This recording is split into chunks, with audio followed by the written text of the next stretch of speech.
Hey, what's going on, everybody? Steve Raiken here with the Green Room University. Welcome to another Green Room show. Super excited tonight. I'm going to be hosting this video alongside with the Bonafide Hustler, and we're going to be interviewing Anna Hill. And if you're not sure who Anna Hill is, she's not only a great woman, but she's a CPA. She's been a CPA for, I believe, over 20 years. She's an e-commerce seller, but not just, e-commerce in general, maybe one or two things. I mean, she sells primarily on Amazon, but she has experience with eBay and also Etsy. And to go a step further, she's actually creating her own private label line right now. So that's really cool. Best of both worlds, experience in e-commerce and also a CPA. Before we get into the show and kind of talk about what we're going to be diving into, I'm going to pass it off to Bonafide Hustler. Introduce yourself and then toss it over to Anna. What's going on, guys? Bonafide Hustler here. I'm one of the admins of the Green Room University.com. I buy and resell stuff that I find from garage sales, estate sales, yard sales, flea markets, pawn shops, swap meets, and big box stores. And I put it on places like eBay, Amazon, Craigslist, my antique booth, and consignment stores in town. We have an amazing guest in here today. Let me toss it over to Anna. Hey guys, thank you so much for having me. I'm very excited to be here. I do have about 20 years experience as a CPA, so I'm old. But I started selling in 2014 on Amazon, and I've sold on eBay a long time before that, and even before that an Etsy shop, which I have all kinds of e-commerce experience. I've always loved it, and I appreciate you welcoming me to your show. Yeah, definitely appreciate you coming on and taking your time. I know there's a lot of people out there who need help, especially with their accounting and bookkeeping. I'm kind of going through some changes right now, and there's so much to learn. So I definitely appreciate you coming on. I do want to say that the way that I actually found out about Anna and kind of took a liking to her and was connecting with her content and what she was all about was because I found a Facebook group, and I was recommended by my buddy Tim, and Tim knew that I was going through some changes and with taxes and bookkeeping and accounting, and he recommended me this group called Accounting We Will Go. And I posted a few questions in there. I was looking for a CPA, a bookkeeper, and got a bunch of awesome responses and help to my questions. So check out that group. It is free, and I mean, it's a wonderful resource. So Accounting We Will Go on Facebook. Right now, we're going to dive into the comments, not answer some questions, but shout some people out. I do want to say right now, we have 85 people watching live. So if you guys are watching live right now, do us a big favor and smash that like button. Let us know that you're excited for the show. Pretty much how the show is going to work is we're going to go through our outline for about 30 minutes of the show. Then we're going to answer questions for the other half. So before we jump into it, Chris, who do we got in the comments? Shout them out, and then let's get the show rolling. What's up, guys? We got Barbara Hun, we got John Cleater, June Cohn, Cherie Harrison, PNW Flipper, I See You All. We have Leland, Thrift School, Stone Mason, Jans U2B, Jonathan P. We have Troop 604, Debbie Keith, Michael Cook, Nevada Pickers, 702, Chris S, Maggie Doodle, cool. Better Barbie. We have Sir Khan in the house, Sue Cook, Cesar Papa, New to Old Treasures or Old to New Treasures. Yeah, so we got some people in the feed here. I think I did a good job doing that part. Guys, there is a live feed. If you're watching this right now, it's a Wednesday and it's 8 p.m. Central Time. Likely there is a feed right there, and it's live. You can see it scrolling up and down. That's where the questions will be asked at the 30-minute mark. And let's get right to our guest, Raiken. All right, let's get into it right now. So Anna, let's start from the beginning. Why is it important that e-commerce sellers focus on bookkeeping and accounting in their business? Well, I'll tell you why it's more important for e-commerce sellers than any other type of business. It's because this is an inventory-based business. And the number one reason that people fail is they're unaware of how much they've spent on unsold inventory. And if you think about a mortgage on a home, you have the value of the home and the mortgage. The last thing you want, or even a car, the last thing you want is to owe more than the car or the home is worth. And that is what can bring your business down. If you have more in debt in credit cards and loans than you have in unsold inventory, you have a problem. Awesome. So for the people who don't really understand, maybe the people, they've never run a business before, they're coming from, just the employer to employee relationship, and, they don't know much about bookkeeping and accounting. What exactly, does that entail? Well, let me just say that anyone can do it. It's it's a nuanced thing. It's like learning a new language, but it's really not that hard. And I have worked with so many sellers, and once they get into it, I know this sounds crazy, but I've been told over and over again, it's kind of fun. And really it just involves learning about having a separate business checking account, and then learning how to categorize all of those expenditures. And then from that, you record a couple of different entries, cost of goods sold and other things, and then you're done. And I have worked with many people, and you can get your accounting down probably to about an hour. I'm sorry, about less than a day a month, a couple of hours at the most. And it's very fun because then you can manage and grow your business. Okay. We do want to ask this question, which is, what does bookkeeping even mean for someone who is like new to business? Like someone gets into this. How important is it to get the bookkeeping down like immediately? Well, I want to remind people that it's an evolution. It's just like when we all started out in a business or whatever new skill we're learning, you don't have the perfect system on day one. So what's really important is to do the best you can. Save your receipts, get a separate bank account. And if you just start with that, then you can build on that. One thing I really want to emphasize is to have a CPA. I know a lot of people think it's premature. Well, I've just started. But if you have a CPA, at least that you know is going to prepare your taxes for you, and you have a CPA that's a partner, then you should be able to call him or her during the year and say, hey, I have my bank statements, it's a separate account, and I have my receipts. What should I do next? So make sure that you have a good partner from day one. Well, not necessarily day one, but like month one. It's so important. Bookkeeping for your e-commerce business is a really important thing because you can accidentally spend too much on inventory. So the best thing you can do is get that separate business checking account. Do not mix business with personal. Yeah, I've actually made that mistake, and it turns everything into a nightmare because, for example, I had 2 credit cards and I was buying, business on this one, personal on that one. I was crossing them over. I had one checking account. Everything was going in there, and when you go to fix everything, I mean, it's a huge mess. So like Anna says, the best thing when you're first getting started is to have, a credit card for business, a credit card for personal, a checking account for personal, a checking account for business. And that's something I definitely wish that I had done when I had first gotten started. Let's talk a little bit about software because, a lot of people want to do the bookkeeping and accounting on their own, and they have to go in and pull all the different reports and whatnot, which is complicated in itself. Are there any softwares out there that can help? Let's start with bookkeeping. Any softwares out there that you recommend for helping e-commerce sellers, keep track of their books on a month-to-month basis? Well, there are a couple of different things that you can do. One thing that I don't want to get too much into the accounting weeds, and it can happen really quickly, but I'm not a big fan of GoDaddy. I know a lot of people use GoDaddy, and here's why. GoDaddy is great because it integrates with eBay, but what happens is when you have GoDaddy, you don't get a balance sheet. And what a balance sheet means is you don't have the balance in your checking account, you don't have the balance of unsold inventory, and you do not have the balance of your loans, credit cards and any loans that you have. Having said that, using GoDaddy is better than nothing. I think the better route, though, is to think about using QuickBooks or Xero.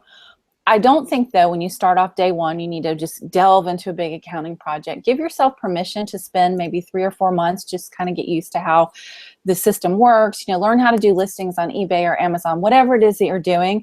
But make yourself a note. Say, okay, I'm going to do this one bite of the elephant at a time.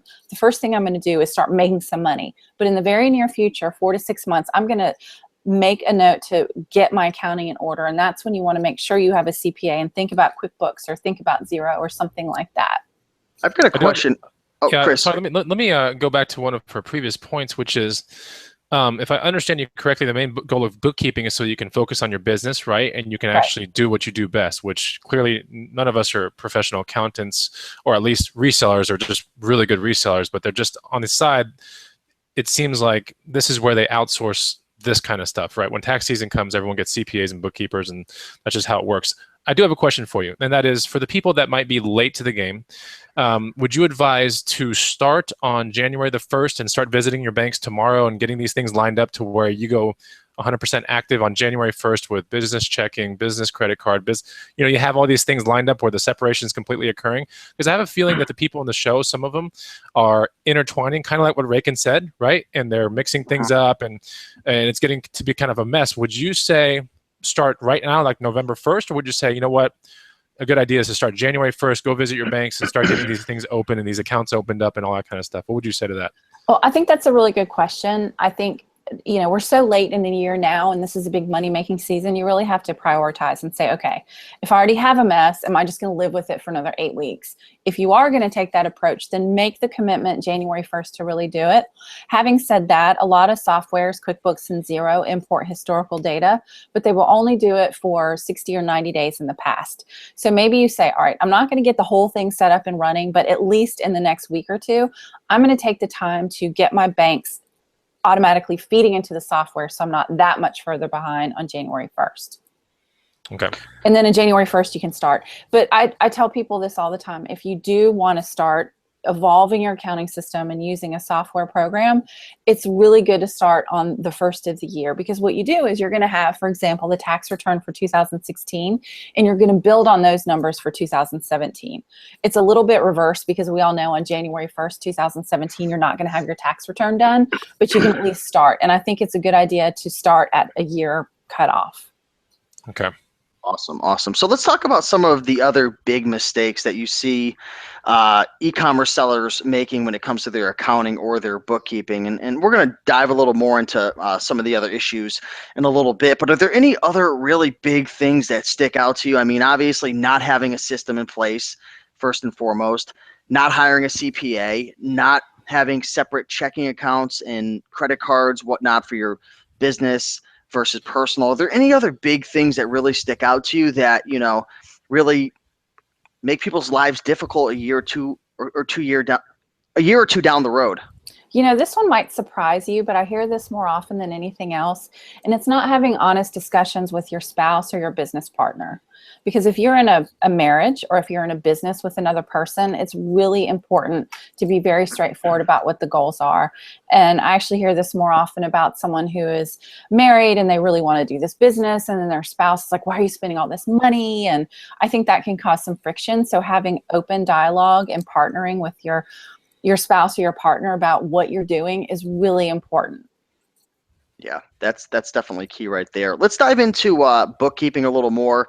What are your thoughts on hiring a bookkeeper? We've kind of touched on it a little bit, but so far we've kind of been talking about doing our books ourselves, whether it's GoDaddy bookkeeping, which you said you didn't really like that much because it doesn't really record, your proper cost of goods when inventory doesn't sell and whatnot, and it's not linking up to loans and credit cards and bank statements and all that. But I mean, what are your thoughts on hiring a bookkeeper? Because I've actually just recently hired a bookkeeper myself.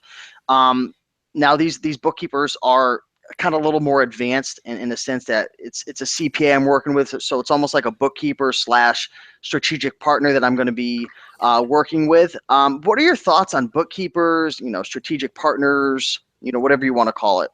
I think it's a fantastic idea. I tell people all the time, just because you can do your own accounting doesn't mean you should. And what I like about outsourcing accounting is it's one of those things that doesn't require judgment.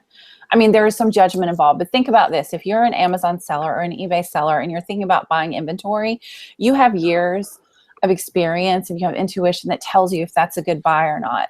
The difference with accounting or bookkeeping is debits and credits are debits and credits. So it's a very outsourceable activity. The problem is that it's expensive. So people get into the situation where they say, well, I'd love to outsource it so I can focus on buying the good inventory, but it's expensive to outsource it, so I'm just going to do it myself. And then what happens is it's like a new language and it takes all this time and they think I'm spending all this time bookkeeping, and then they just give up and then they have a nightmare at tax time. Yeah, I'm going through the whole process of fixing a lot of my previous issues, and I'm getting this bookkeeper over bank statements, credit card statements, tax ID, all this. It's pretty overwhelming, to be honest with you right now. But I like the idea of not having to worry about it. I like the idea of having somebody on my team And this service that I'm going to be hiring, I'm going to be getting financial reports every month, P&L reports. I mean, how important is it to know what's going on from a month-to-month basis in terms of your bookkeeping? Because most people, they look at it once or twice a year. Oh, it's huge. It's everything, really. I can tell you that I've worked with many, many sellers. I keep saying that, but I'm saying that to share the fact that I really understand the pain points. What happens is people have increased sales, but they aren't able to pay themselves, and they don't understand why. And the reason that happens is you may have increased sales, but when you get disbursements or you make money from eBay and you plow it back into inventory, you have more and more unsold inventory, and then this cycle continues. And that's what I was talking about, making sure you know how much debt you have, because if all of your money is in inventory that's not turning, even if your sales are increasing and your payouts are bigger and bigger, it doesn't matter. And that seems to be sort of the black hole that people don't understand. And if you don't have your books in order, you'll never figure it out. And it's frustrating. It's very frustrating. So that's definitely one of the biggest mistakes that you think these e-commerce people are suffering from right now.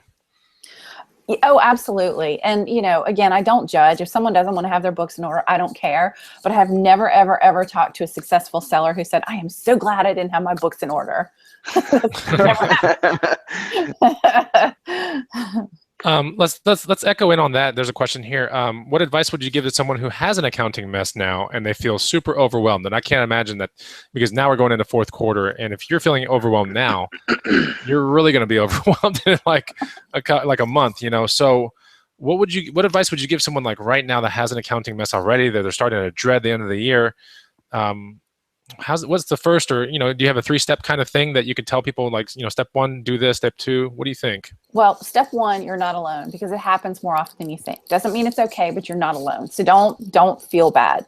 That means you need an action plan. Step 2, if you do not have a CPA, find a CPA. And it may not be the right time to do it. Maybe say, okay, I'm just going to live with this mess. I'm going to deal with it. But, come December 15th, when things are slowing down, that is my first order of business. And then step 3 would be kind of stop the madness a little bit and make a serious commitment to yourself. I'm going to fix this. The mess didn't happen overnight, and it's not going to get fixed overnight. So I don't think in the greater scheme of things between today, October 12th and December 15th, it matters that much, but just make a commitment to do it better in the long run. Okay. Let me ask you something real quick. Say you have a huge mess where maybe it's even a year or two that it's just like your books are destroyed. I mean, you don't even know your incomes. You don't know your expenses. You've got credit cards and bank accounts crossing over. Is it okay to bring that mess to a CPA? And I mean, like, are you like, as a CPA, I mean, like, is that acceptable? Are you going to sit down with a client and fix 2 years? I mean, or maybe it doesn't matter to a CPA because you're going to bill them hourly. I mean, Well, I think the answer is all of that. I mean, the truth is CPAs also have assistants and bookkeepers in the office, and we're people too, and we're not just in it to make $1 zillion, and it's actually not even as a lucrative profession as you would think. But I worked in a CPA firm, and we had a whole staff of CPAs, but we also had bookkeepers who worked in our firm. And so they would do some of the heavy lifting as far as the data entry and the organization. So if you do have that big fat mess, don't worry. Find a CPA who has a good team. And I really recommend a smaller firm, maybe that has 4 or 5 CPAs as opposed to a big firm. And on that note, I'm not going to name names, but please, please, please do not go to those, and around January in the strip malls and Walmart, they have those tax preparation services. Do not go there. Do not go there. It's a bad idea. They don't have the liability insurance. They're not trained licensed professionals. Make sure that you actually go to a licensed professional to file your returns for you. Just because someone can file a return for you doesn't mean they should. And I will tell you that in order to file a return for someone else, all you need is something called a P10, which is a preparer's taxpayer ID. You do not need to be a CPA to get the P10. It's actually a form online. So don't go to those places. Make sure you have a licensed professional. Okay. So, go ahead, Raiken. Okay, cool. Sorry to interrupt you. What questions does somebody ask when they're shopping around for a CPA? Actually, let's take a step. I'm getting excited, Anna. Oh, I could talk about it all day long. This is something I've been like living with over the last month, like trying to get everything fixed up and cleaned up. So like I'm as excited about this as you are. What's the first step for someone to first find a CPA? Like, how do you look for a CPA and know like that they have e-commerce experience? Does that matter? And then number two is, what questions do you ask when you start interviewing them? So maybe number one, let's start. How do you find them? And two, what questions do you ask? All right, we'll start with number one. There are a couple ways to do that. If you live in a larger city, I live in Atlanta, so I can just ask. I know other e-commerce sellers in my community, and I can say, hey, who are you using?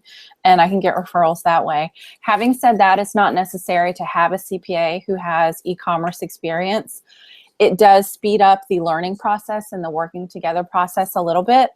But I do think it's important to hire a CPA who has experience with an inventory-based business. There are some CPAs who specialize in maybe professional services, like they will have other CPAs and lawyers as their clients, people who don't sell things. Make sure that a preliminary question you ask is, are you a CPA with experience in an inventory-based business? Because it is a little bit nuanced. The problem is we as sellers have a responsibility to explain to the CPA what reports we're using to get the data. They have no clue, no matter how good they are with an inventory-based business, what reports Seller Central issues to provide the accounting information. That was my problem. Exactly. And you know, that's a you problem, not the CPA problem.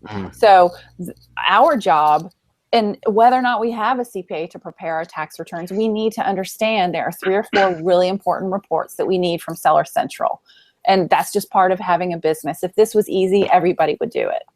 Telling you guys, go over to Anna's Facebook group, and I'm sorry I'm plugging your group, but it's free, and literally go over there and ask your questions, because I went over there about a month ago and I literally asked, do you know any CPAs in my area? Do you know any bookkeepers? What reports do you have to pull? Because I wanted to make sure I was pulling the right reports, and I got the answers immediately. So go check out. Yeah, go check out the group. It's an awesome group.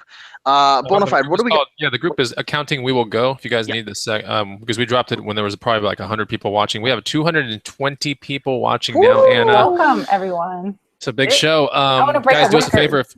Yeah, the record's gonna be tough to break. It's like 457. I mean, that's a big record. So wow, like, who was that? Who was that, Raiken? Who was 457? That was Jason T. Smith, right? Well, yeah, I think it was. Yeah, He's Jason. so awesome. He came through and just crushed it, man. So, I watched that one too because I adore him. He's great. Yeah, but the Facebook group of Anna's that she's Raiken's talking about is Accounting We Will Go. So I saw a question in the feed real quick, like, what do you do if you can't afford a CPA?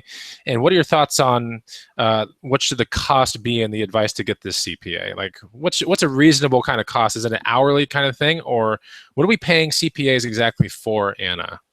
Well, that's another great question. Obviously, it depends on the area. In Atlanta, it's going to be less expensive than San Francisco. I think you have to think about it as an investment in your business. One thing you can do is contact a local SBDC, which is a small business development center. It's a wonderful free resource. And actually, our tax dollars pay for it. So it's not really free, but it's already paid for. The SBDC is great. And they are staffed by CPAs and lawyers and former CFOs and CEOs. And they can give you all sorts of free advice. You just make an appointment with them. You set up a mentor appointment, and then you go in and say, this is what I'm dealing with, and they can give you some really good advice. So just because you don't have $1,000 for a CPA right now, or $500 or whatever it costs in your area, it's not an all or nothing thing. There are other resources in the community that you can reach out to. So what Raiken, so this CPA, okay, let's get something straight. What Raiken's doing is having a partner that's there almost every month, right, Raiken? I mean, there's going to be the same person every month, right? But then some people in the feed are talking about CPAs just in a consulting sense, right? Where it's a per hour kind of thing. There's 2 parts to the equation in terms of what I'm going to be doing. I'm going to be having a firm that their business model is focused on outsourcing accounting. So they do everything besides preparing the taxes and whatnot, which we kind of talked about it before, and some people were thinking, I don't know, why wouldn't they do it? It's just their specialty in terms of what I'm focusing on. So I'm going to be having the bookkeeping side that's going to be more of consulting as well on top of it, because I am working with a CPA, and then I'm also going to be having another person who's going to be doing my taxes. So my situation's a little more uncommon, wouldn't you agree, Anna? Oh yeah, well,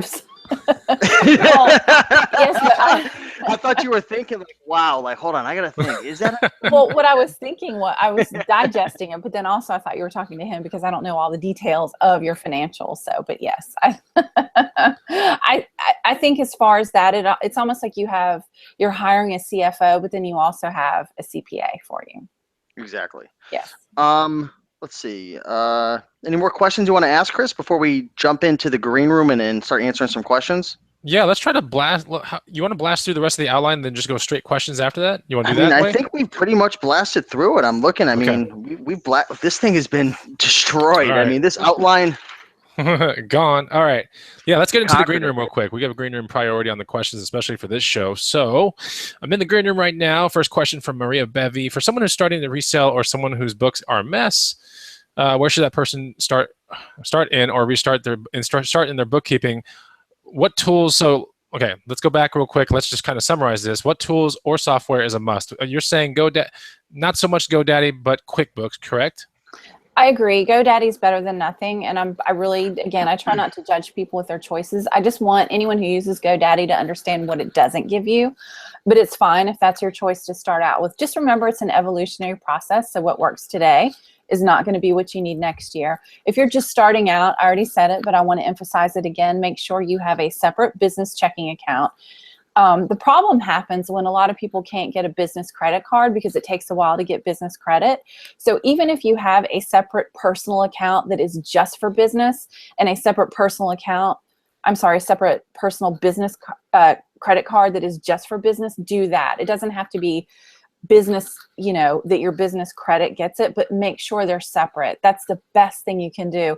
And even if you ride along like that for up to a year till your taxes are done, do that because you're going to thank yourself. I mean, you already said that, Steve, but that's so important. Why is it tough to get a business credit card? Let's say you're rolling around there with a 760 or a 812, credit score.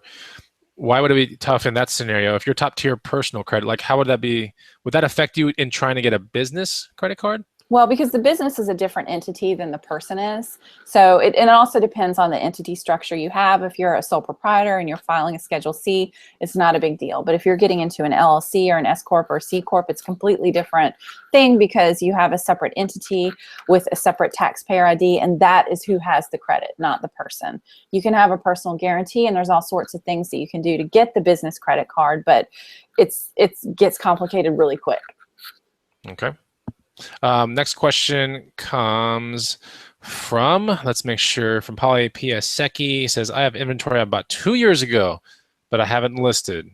When I list it and it sells, can I take the deduction for the original purchase price? Yes, ma'am, you can. You just can't take it when you buy it. So if I bought something today and it sat at my house for 6 years because I was too lazy to send it in, or I didn't have time, or I didn't think it was the right time to sell it, you cannot take the expense on the inventory until it sells. So it really doesn't matter. You're not doing yourself any favors by not selling it and holding it for a while, but sometimes there's strategy to doing that. How are people supposed to know? I mean, I already kind of know the answer with Inventory Lab. It's how I'm going to be doing it. But how is somebody supposed to know? Most people, they're just uploading their receipts as cost of goods into their software or their bookkeeper's doing that. How are you supposed to know if you're not using QuickBooks or you're not using Inventory Lab what has sold, what hasn't sold, what you have listed, what you haven't listed? Because again, you have that receipt with 50 items from Savers. Maybe it's all clothing items. I mean, any advice? Well, yeah, one thing you can do that it's actually something that I do as well, even though I use, I think Inventory Lab and Scan Power Reports are good options, and I use one of those. What I suggest is make sure that you embed in your SKU your buy cost. So if you spent, $10 on something, make sure in the SKU or the MSKU that you have some kind of code that lets you know what you spent on that item. Because what you can do at year end, you can run a report from Amazon that tells you how much you hold in unsold inventory, and you can back into cost of goods sold that way. And I will tell you, at year end, my accounting group is a hive of activity running this report, and we provide a lot of help and a lot of guidance, and try not to get overwhelmed. Just know from now on, if you haven't done it from now on, make sure that you have a way to track that, and the best way to do it is embed it in the SKU. Unfortunately, Amazon doesn't give us a great way to do it, but there's that workaround. And it's really not that bad, because in an ideal world, we're buying things and we're selling them in the same year, but unfortunately it doesn't really work that way. But if you know at the end of the year what you have and you know how much you paid for it, then you can figure out cost of goods sold really easily. Okay. Here's from Paul Wang right here in the green room. Sole proprietorship, LLC or corporation, the advantages and disadvantages of each, and how to determine a reasonable salary for an LLC and corp. You know what? That's a great question for your CPA or for your lawyer. It would be really irresponsible of me to sit here and give guidance about entity structure. Having said that, I mentioned the SBA or the SBDC earlier. They have a wonderful resource on their website. If you're not ready to invest in a lawyer or a CPA to guide you yet, you can go in and read that. And I actually had a post in my group about 2 weeks ago for this very same thing, because there are some tax benefits to paying yourself a salary and giving yourself an owner's distribution. But talk with your professional about that. Got another question from Vin Mangone in the green room. Sales tax when sourcing, do you add it to your cost of goods sold, or do you get a refund? It depends. Depends on whether or not you have the proper permits to get the refund. Some states actually allow you after the fact to apply for the refund. So it depends on the situation. But if you can, it's a great idea. Okay, here's one from Jerry Ballop in the green room. Inventory that has been bought last year and reported last year as an expense. I still have it and I'm planning on selling it this Q4. Technically, there is no cost of goods to report this year on that specific item. What happens? Well, technically what should happen is you should not take the expense until the inventory is sold. That's why it's called cost of goods sold, not cost of goods I hope to sell. I can share a link with you guys. It's IRS guidance that explains that. And this is one of the things that confuses a lot of people. Again, I'm not trying to judge. I'm not giving tax advice, but the IRS does say you cannot take the expense until the inventory sells. Because what happens is, if you think about it, at first you're buying a lot of inventory, then the revenue starts to roll in, and what they don't want is they don't want people to have a lot of revenue with no expense years down the road and then have a big tax burden. The other reason, and this is really important, is there's a premise in accounting called the matching principle. So you match revenues with expenses. So you cannot take the revenue if you don't have a matching expense, which means when you earn the money from the sale, then you take the expense. And that's why you can't expense inventory until it sells. Okay. This is a good one from Gary Taylor. We're going to switch gears a little bit.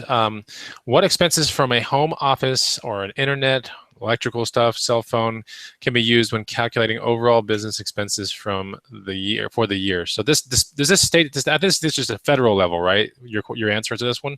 Yeah, it's a federal level, and the really cool thing is there's now a safe harbor rule, and there is a threshold, and I can't remember off the top of my head what the threshold is, but the IRS has said, look, from now on, we're going to have a certain dollar amount, and you can just take it. If you have a home business, you can just take this dollar amount.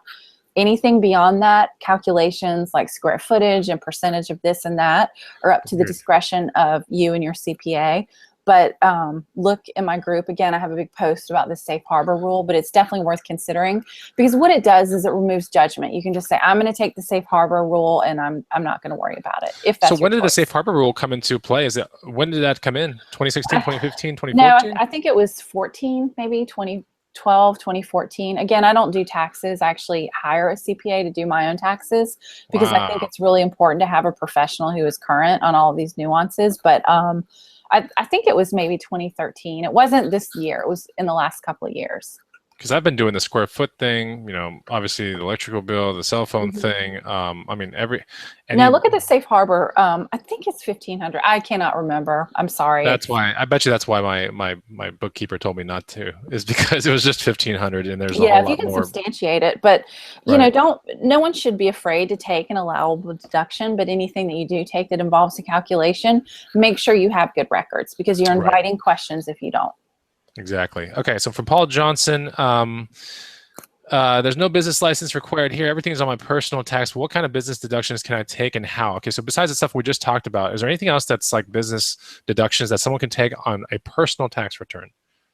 Not that I know of. I'm not really sure how you could take a business deduction on a personal tax return, because the way it works, you have, if you're a sole proprietor, you have a Schedule C, and it's almost like an income statement for your business, and that bottom line rolls into the personal tax return. Okay. I just got a letter from the city of Anaheim, Cal. This is from Jimmy Hammond. Just got a letter from Anaheim, California, that I need to have a business license. Where do I apply for one? Well, it varies. In my community, I just literally called City Hall and said, I need a business license. And they said, okay. And I actually have to pay a certain percentage of gross receipts. In the community right next to me, they charge an upfront flat fee. But literally just call your City Hall in your community and ask them. Okay. So from Jennifer Leland, she has a recommended software for bookkeeping. So there you go. That's your the one we just discussed, correct? The receipts, mileage. Is there anything for like mileage? Is this Mile IQ that everyone's talking about? Is that what most people mess with? I think Mile IQ is a good one. MileBug is another good one. I think, as you know, there is a need in, you know, our business system, more and more options arrive, but there are plenty of free apps. Definitely make sure that you have one and use it, track it, and take it. How Okay. important is it to track your mileage versus just giving a rough estimate? I mean, because I know there is, I don't remember exactly, but isn't it if you don't meet a certain amount of mileage, you get a certain deductible? There's some rule or something in place?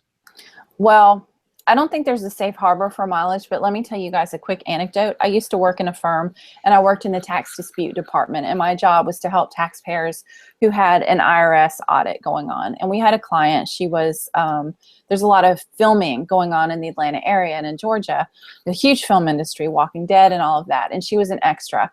So she tried to claim mileage for going to the gym and going to the photo shoots and this and that. And the IRS did an audit and they didn't dispute the mileage. What they disputed was the fact she didn't have good records. So we actually had to have her go to Jiffy Lube, you know, where you get your oil changed and they say you have so-and-so miles. And we had to substantiate it with a third party verification. And they said, okay, that's fine. So the point of that story is make sure you have a good system, because she had a notepad in the glove box of her car and she would write it down. As it turns out, she was accurate, but that's something that you may get questioned on.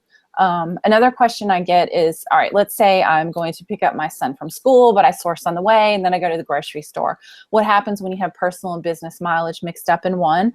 When you're choosing an app that tracks mileage, find one that allows you to separate the business from personal in one trip, because that'll save you a lot of headaches. Right. We have some more. Oh, here's one. This same from Jennifer Leland in the green room. Do you separate the mediums, eBay, FBA, Etsy, Craigslist, everything, or do you roll them together? Like when you're doing the cost of goods and the profit and all that kind of stuff? Well, the inventory will be tracked separately just because you're tracking that on an item by item basis anyway. But if you want to see each revenue stream separately, you can. If you want to have it all dump into one, you know, e-commerce revenue account in your financials, that's fine too. I kind of like to see mine separate because I'm working on a PL product, and then I also have my Amazon RA stuff that I do. So I like to see them separate, but it really doesn't matter because in the end, it all rolls into one tax return. But try to think about your business in terms of managing it. Maybe it's important to see how much effort I spent on Craigslist to earn X dollars. And then maybe you realize, wow, that really wasn't worth it. I can make more doing this instead. Right. I guess one of the other questions that I'm pretty sure, I think I saw this in the feed earlier, but when you do go to your banks and you get your account set up, correct? Do you need to get an account? Let's say you're a reseller, but you're also a photographer on the side, and you have another satellite business on the side as well, right? Are you going to open up 3 different accounts for 3 different things, or you're just going to get one master account and then just flood everything through there with the business things, with the business credit cards and all that kind of stuff?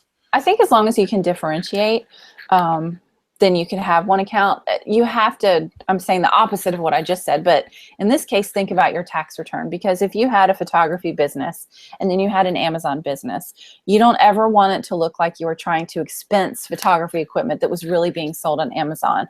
So if they're 2 completely different businesses, I think 2 different accounts is a really good idea, just to keep things clean, because you're probably going to have several schedules on your tax return for each line of revenue and expenses. But if you have an e-commerce business where you're on eBay and Etsy and Amazon and, you know, Craigslist, then I think in that case, one account is okay.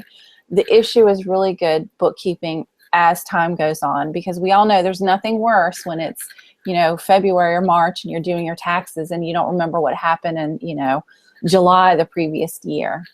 And those deposits can all start to blur together. So if you have 2 real different businesses, I would get 2 different accounts. Yeah, that was actually that was a question I saw on the feed. It was a question that I wanted to answer too, because as you know, with Raiken and my situation, we have, I mean, multiple streams coming in, and it starts, like Raiken said, it starts to get a little bit overwhelming, right? Yep. Even the thought of filing taxes just starts getting really scary. I ain't gonna lie. But yeah, I mean, there's that, and I'm about to embark on another small micro business thing, and it's just like, holy crap, it's completely unrelated. We also have YouTube channels that pay. I mean, there's so much stuff going behind the scenes. It's not it's reselling oriented, but it has nothing to do with eBay, Craigslist, right? It's not cost of goods or anything. It's digital, content that we're working with here. It's crazy. Yeah. It just gets kind of crazy, and I'm pretty sure, and we're not the only ones in the boat. There are plenty of other YouTubers that are probably watching this show right now going, well, what do I do with this YouTube check that I'm getting every month? Like, what do I do with all this other stuff I'm getting every month? I provide consulting for private label to these other people. Like, what do I do about that? Because that's not reselling really, and technically there's no cost of goods involved in that. There's so many. Is it easy to get very overwhelmed in a situation like that for people? I mean, with multiple streams actually are multiple, I mean, that gets pretty crazy, correct? It does, and I think the secret is making sure you keep up with your books on a regular basis. If you have a business with all of these, arms and legs and all of this stuff going on, first of all, that's really cool, and so good for you. Second of all, as you do that, if you have software like QuickBooks or Xero, you're importing transactions, do it on a weekly basis because it's going to be fresh in your mind. And if you're at the point where you don't have time for that, that's fine, but think about how much you can earn per hour.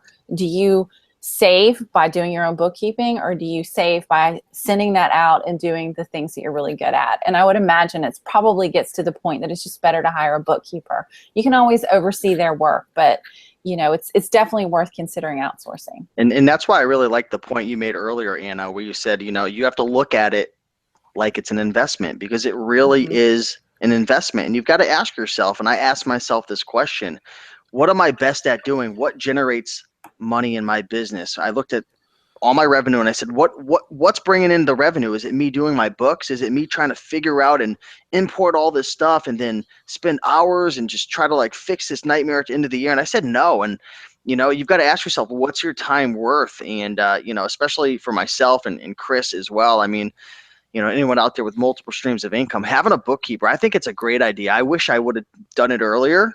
Yeah. Of course, only time will tell if it works out or not. But I think it really will. And focus on what you're good at. If you're a reseller, focus on reselling. Don't focus on taxes and accounting. I agree completely. We got a couple more questions from the green room. Paul Wang says, audit risk. Okay, what percentage of resellers? Okay, it's a kind of a worded sentence. So I guess what he's saying is like, the premise of the question deals with resellers getting audited. So what triggers an audit? I guess I'm just going to ask the last part of his question. What would trigger an audit for a reseller? Well, what triggers an audit for a reseller is the same thing that triggers an audit for everyone, every taxpayer.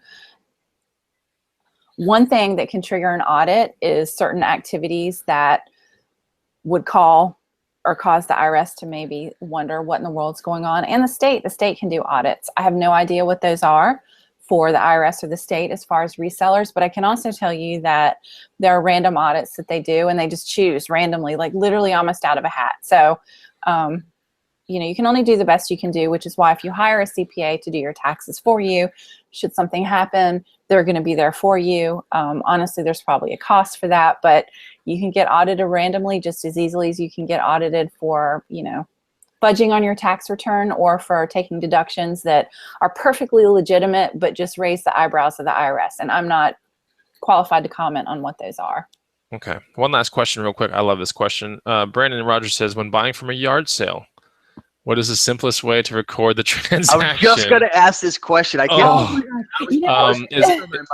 Is it necessary to copy down the address of the sale, the time, the items purchased, and the total amount paid per item on some sort of a ledger? You know what I do? There are a lot, actually, we talk about this a lot in my group, but what I do, because I love to do thrifting and yard sales, I don't know, it's just fun for me. It's probably not the most lucrative thing I do, but I enjoy it. I use Evernote, and I'll take a picture of whatever I bought, dump it in Evernote, make a quick note of the date and the cost, and I move on. Okay, I'm going to show you what I do real quick, Anna. Let me see. You're going to, because this is the one that is, a lot of people have adopted this that I've talked to about. But this is what my tax pro told me to do, was to get a money rent receipt book like this. Yeah, those are great too. And it's a carbon copy thing. Like you could give a receipt, but no one, she told me that no one does. But in here I have the date. I went to on 7/16. I went to 7900 Pawtucket Trail. I bought a red locker for $10, which actually sold my booth for $50. Cool. And then I spent $1 on 2 old lanterns, yellow and red ones, which are gone too. But I record $11, and I put this into a Google Doc. Very nice. Shortly thereafter, like not, definitely within a week, because like you said, things are fresh in your head. Yeah. And you got to be able to put this into a Google Doc. Now that Google Doc is where I do all the equations and calculating cost, all that kind of stuff. But yeah. That's what I do, and I've been doing this for like a year and a half now. I like it. Well, and I think what you said is important. Whatever works for you is what you need to do. And I think the main thing is if you're consistent, and one thing I recommend is that if you have a system, like your system or my system or someone else's system, document it and make a record of it, and then stick to it consistently. Because if you were ever audited, you can tell the IRS, look, here's my system. I documented it 4 years ago, and I have consistently done it. That's what she said. She said the system is the most important part of the entire equation, is the fact that they're going after people that don't have the system, right? And then it's like, okay, now what they're just going to, anyway, but they say the system is the most important thing to have. Same with mileage. Like the mileage can be the handbook in the car, right? It could, but it has to be a system, because you literally have to like send that thing over, right? Yep. Anyway. Chris, are you down for a quick little quiz to see if you were listening or not? If I was listening or you were listening? I want to put you on a spot. Are you down for a little quiz? Okay. Yeah. So you went to those garage sales, you picked up the red locker for $10 and you sold it, right? Right. And then you picked up what, 2 lamps, you said? 2 lanterns, one was a yellow one was a red one. Have those sold yet?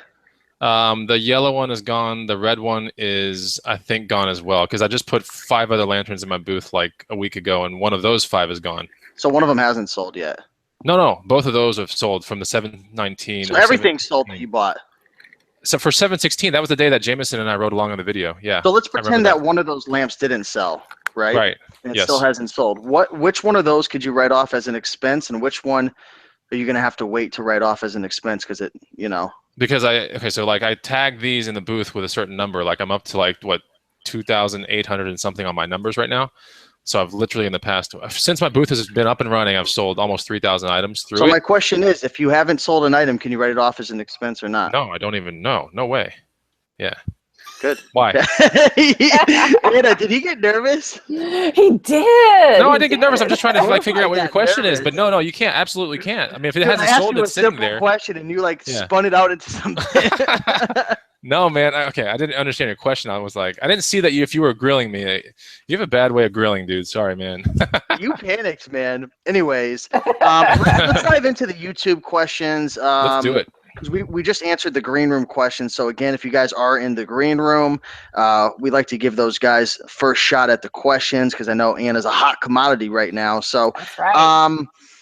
Chris, do you see any questions coming? Yeah, here's one. That's a good one. I like this one from Retro Shopper. What about losses and thrift store donations, for example? Well, I'm going to try to make this as specific and succinct as possible.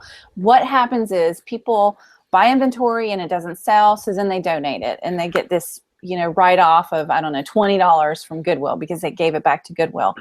You cannot take the expense for donating it and take the charitable deduction. You can do one or the other, but not both. So what I recommend is go ahead and let's say you spent, I don't know, $40 on the item. Go ahead and expense it as non-saleable inventory damage, whatever it is. Get it off the books. Then whatever you want to do with it is fine. Throw it out the window. Give it to your kids. Regift it to the neighbors at Christmas. But don't take both. So go ahead and get it off your books. If the flip side is, if you're not tracking your stuff very well, you just take the charitable donation, which is the slip that they give you at the thrift store in the first place, right? Yeah, but you're just going to invite issues with that. And, I want to be clear. We don't ever need to live in fear of the IRS auditing. What we need to live in fear of is not making money in our business. And you're not going to know that if you don't have your books in order. Yeah, I can honestly say I haven't been audited, but I have been, it's not an audit, but I did get nailed from the IRS like 2 years ago because I forgot to send in my eBay, I'm talking about the slip. I just forgot. Like my tax person was just like, all right, cool. Like went through the whole thing. And then I got this huge, I was like, whoa, holy crap. Like this is nuts. And then they were like, we didn't receive is it K9, I guess, whatever it's called, whatever that thing is. And she's like, we didn't receive it. And then, so basically I battled it out, and they wanted cost of goods and all this kind of stuff. And I had receipts. But, at first when you open the letter, I got to tell you, honestly, your heart basically sinks, because it's like, you basically lose your mind for a second. But then throughout the entire process, I was like, thank God I actually kept everything correctly, like in its right envelopes and everything. I was able to go right into certain things, pull out whatever I needed, and then dispute it. I got it down from like a $7,000 bill, $6,600 bill down to like $2,200, just like that. And I know I owed the money. That's the thing. I owed the money, but I was like, no way I'm going to pay this much to those people. No way. I was like, I'm going to battle this thing all the way to the very end. So, and I did, and that was the end of it, But you're right. You shouldn't live in fear of the IRS, because they will come at you if you've done something wrong. They usually can figure it out. They have everything, right? And she kind of told me how it kind of works, but she basically said that there's a lot of ways that red flags can be seen through the computers that they have, and they run it real quick, and then they do the one that you talked about, where it's just random. They just pick a hat, Yep. random out of the hat. They do that. And so, having your stuff. I know two sellers that's happened to. I know two sellers, and it was just the IRS agent said you were randomly selected, two of them. And they both said I had all of my books in order, my records, it was fine. But, no one wants that headache. And I'll tell you, the biggest concern is once they open up one tax year, if you don't resolve it real quick, they'll open up other years. And that's the last thing you want. Yep. You're right. Michael Cook says, can you talk about travel expenses? I feel like that's always a question. That is always a question, and I'm going to defer to the IRS website. There's really very specific, very good guidance on the IRS website. I'm happy to share a link with you guys, and you can share it amongst the crowd. So rather than going through it, I can just give you a link, because it's real specific. I mean, down to almost like how many miles from home, how many hours, are you eating a meal? Would you normally be eating a meal? Blah, blah, blah. So very interesting. Jonathan P. has a comment saying, random selection is brutal.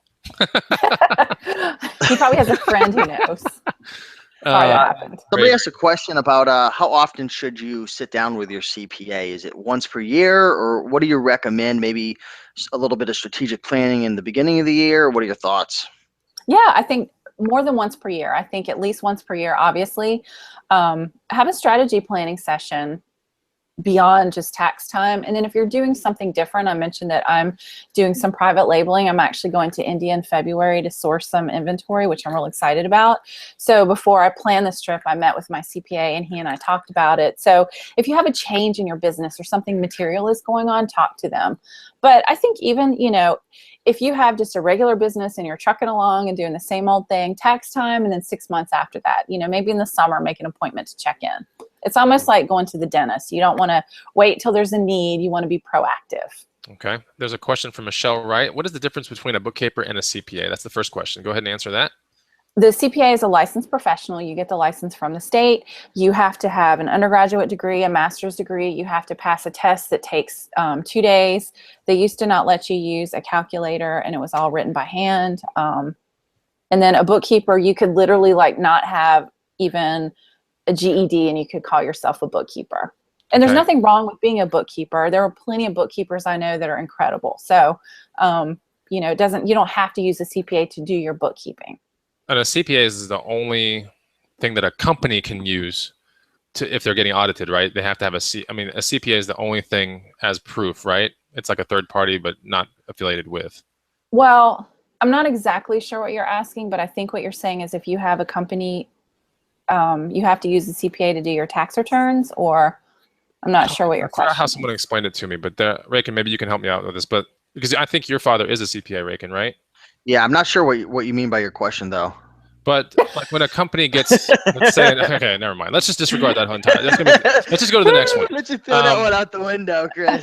Yeah, let's just. You couldn't answer the question about the cost of goods either. Like what I was saying. Okay. Here's a good question. So you meet with a CPA, can you deduct this type of stuff? If you have professional fees for for a lawyer or for a CPA, those are potentially deductible. Yes, legitimate business expenses. Okay, Barbara Hunt from the green room. Can we deduct the green room expense? Like a membership into a room where you learn something, and it's what do you think? Well, it's like tutorials, I guess. I want to be careful and not give tax advice. I'm not your CPA or anyone else's CPA, but I will say that there are certain business expenses that are deductible. Training and education is one of them.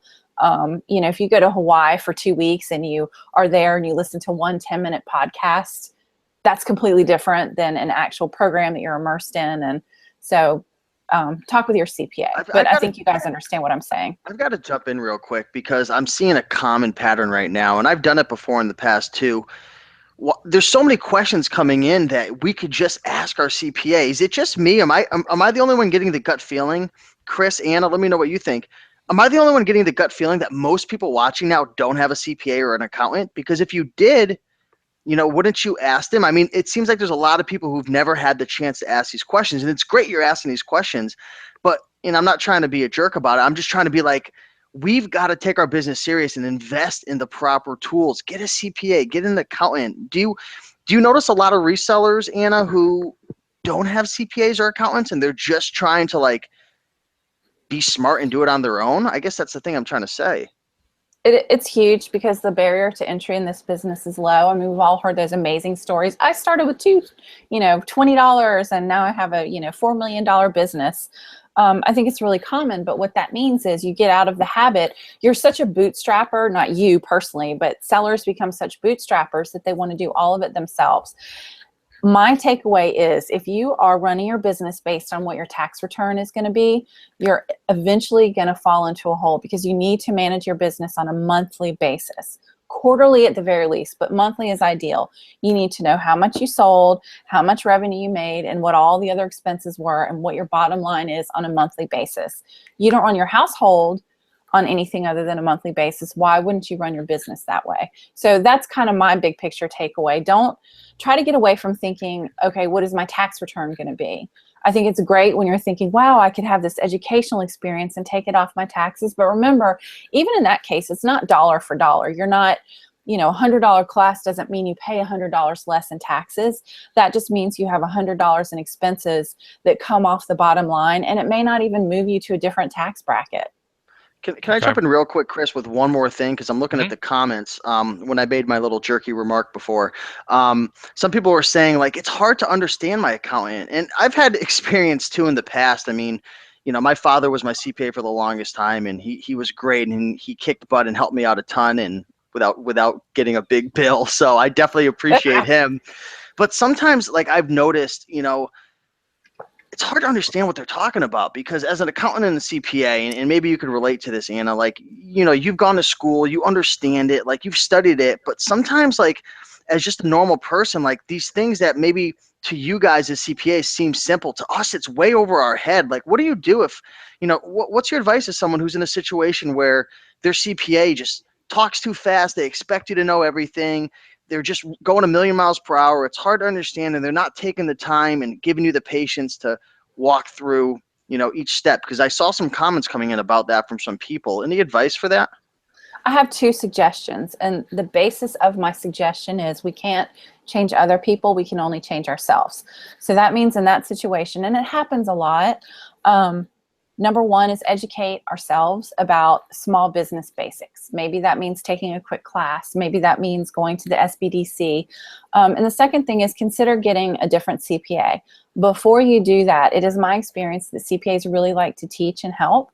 So if you're not getting the service you need, say, hey, I'm really struggling with this. Can we take a session? Can I make an appointment? And can we go over some basics? Because, people are people, and no one's going to say, oh, I'm above you, I will not explain it to you.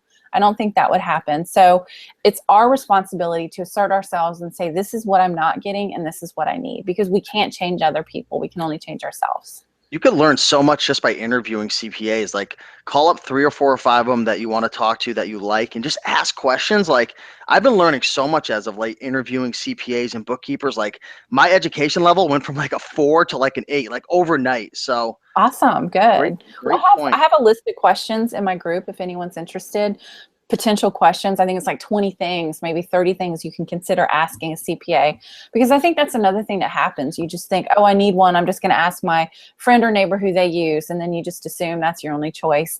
And I will tell you also, CPAs are happy to refer you to others. So if you're working with a CPA and it's not quite a good fit, if you feel comfortable saying, I want someone maybe that's willing to spend a little more time spoon feeding me some stuff. Do you have maybe a colleague in your practice, a younger one, or you know, someone that you know in the community that is more willing to help a small business owner, because if you don't say what you need, they're not going to be able to help you. Okay, cool. Is there any way to really kind of hone it down for someone out there that want, you know, their interest is definitely peaked for this show and they want a CPA? How do they know the CPA is going to be well versed into this e-commerce part? Is that where what Raiken's saying, like interview some and see who knows the nitty gritty of what we do? It is, but also the responsibility is on us as sellers to know enough to explain, this is the report. I get a biweekly settlement statement, and from that are my gross sales minus fees equals my deposit. Right. Like, we need to be able to explain that. And I think what happens is sellers a lot of times blame it on the CPA because they can't explain it, but they don't understand that the CPA is not going to know all the ins and outs of eBay and Amazon. So I think educating ourselves is a really good first step, even some basics. Okay. That's a great point right there. Again, this is something that I struggled with, and, you know, man, that point's really hitting home. So I'm glad you brought that up. I'm telling you guys, check out the Accounting We Will Go Facebook group. Check out the sticky post, because that was one thing that I really liked. You had like 15 different things, and I'm like, man, this is awesome. From like what to ask CPAs, what reports to download. Like, it was a great resource. So thank you again. Thank you. Cool. I think we're basically at the 1 hour mark. We always like to stay true to our time, Anna. And I think I can speak for the 226 people that are watching right now. This was definitely an epic show. There's definitely some stuff that I need to look a little bit more into now that I'm just like, holy crap. Like, you know, you can't sit there and just not be semi-scared about some of this information. You're like, oh my gosh, you know, this is, but like Raiken said, if you don't start taking care of it now, it's just only going to get worse. And honestly, like, the world we live in, I mean, everything's getting easier and easier to do with a laptop or a phone, right? We're not talking about, you know, opening up stores or brick and mortar kind of stuff. We're dealing with stuff that's done online now, and it's getting more and more hard to. And we deal with like receipts every day, right? Raiken, like all day long, receipts and what can you write up, what you can't. So we definitely want to say, go to Accounting We Will Go. That's Anna Hill's group that she's a part of. And from there, I guess the sticky post, Raiken, was pretty good. You liked it already? That sticky post, probably one of the best sticky posts I've ever seen in Facebook history. Oh, thank you. Yay. I made history. I'm so happy. Yay.